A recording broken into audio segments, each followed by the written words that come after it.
السلام علیکم۔ آج ہم غزوہ احد میں جنگ کی ابتدا اور قریش کی چال بازیوں کے بارے میں بات کریں گے۔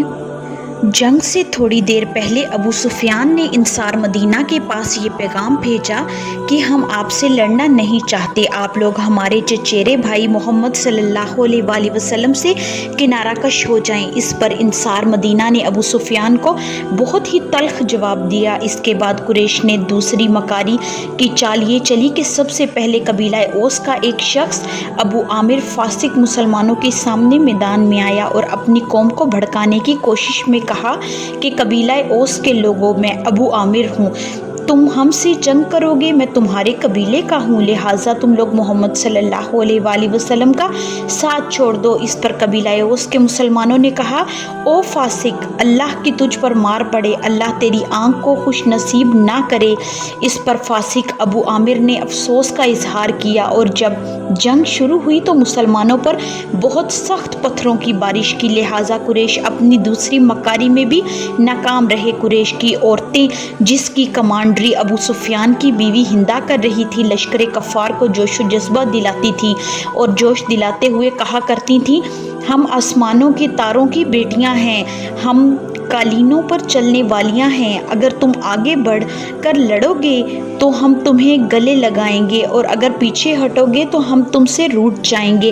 اس کے بعد دونوں فوجیں آمنے سامنے آ گئیں۔ مشرکین کے لشکر کا علم بردار طلحہ بن ابی طلحہ عبدری اونٹ پر چڑھ کر میدان میں آیا اور دعوت مبارزت دی تو آپ صلی اللہ علیہ وآلہ وسلم کے حکم سے زبیر رضی اللہ تعالیٰ عنہ آگے بڑھے اور ایک شیر کی طرح پھلانگ لگا کر اونٹ پر چڑھ بیٹھے اور طلحہ بن ابی طلحہ عبدری کو لے کر زمین پر کود گئے، پھر تلوار سے اسے ذبح کر ڈالا۔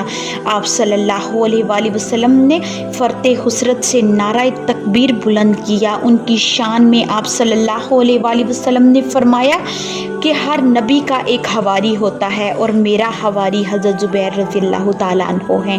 اس کے بعد جنگ کے شعلے ہر جانب سے بھڑک اٹھے۔ حضرت حمزہ، حضرت علی، ابو دجانہ وغیرہ صحابہ کرام رضی اللہ تعالیٰ عنہ نے اپنے ایسے جوہر دکھائے کہ لشکر کفار کے حوصلے پست ہو گئے۔ حضرت ابو دجانہ رضی اللہ تعالیٰ عنہ تو کفار مکہ کو قتل کرتے کرتے اس مقام تک پہنچے جہاں ابو سفیان کی بیوی ہندا لیڈری کر رہی تھی۔ قریب تھا کہ ہندا کو قتل کر دیتے، لیکن ہندا زور سے چلائی۔ پھر ابو دجانہ رضی اللہ تعالیٰ عنہ نے یہ سوچ کر ہندا کو چھوڑ دیا کہ نبی صلی اللہ علیہ وآلہ وسلم کی تلوار کسی عورت کے خون سے رنگین نہ ہونے پائے۔ واضح رہے کہ رسول اللہ صلی اللہ علیہ وآلہ وسلم نے آغاز جنگ سے پہلے اپنی تلوار لے کر صحابہ کرام سے فرمایا تھا کہ کون ہے جو اس کا حق ادا کرے۔ اس پر کئی صحابہ کرام رضی اللہ تعالیٰ عنہ آگے بڑھے، لیکن ابو دجانہ رضی اللہ تعالیٰ عنہ نے آگے بڑھ کر عرض کیا، یا رسول اللہ صلی اللہ علیہ وآلہ وسلم، اس کا حق کیا ہے؟ آپ صلی اللہ علیہ وآلہ وسلم نے فرمایا، اس سے دشمن کے چہرے کو مارو یہاں تک کہ یہ ٹیڑھی ہو جائے۔ انہوں نے کہا، یا رسول اللہ صلی اللہ علیہ وآلہ وسلم، میں اس تلوار کو لے کر اس کا حق ادا کرنا چاہتا ہوں۔ پھر آپ صلی اللہ علیہ وآلہ وسلم نے تلوار انہیں دے دی۔ ابو دجانہ رضی اللہ تعالیٰ عنہ بڑے جانباز سپاہی تھے، ان کے پاس ایک سرخ پٹی تھی۔ آپ جب لڑائی میں وہ سرخ پٹی باندھ لیتے تھے تو لوگ سمجھتے تھے کہ اب یہ موت تک لڑتے رہیں گے۔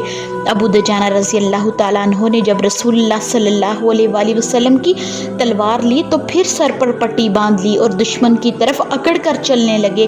اس موقع پر آپ صلی اللہ علیہ وآلہ وسلم نے ارشاد فرمایا، یہ چال اللہ کو ناپسند ہے، لیکن اس جیسے موقع پر نہیں۔ طلحہ بن ابی طلحہ کے قتل کے بعد مشرکین کا جھنڈا عثمان بن ابی طلحہ نے سنبھالا، جس کو حمزہ رضی اللہ تعالیٰ عنہ نے قتل کر دیا۔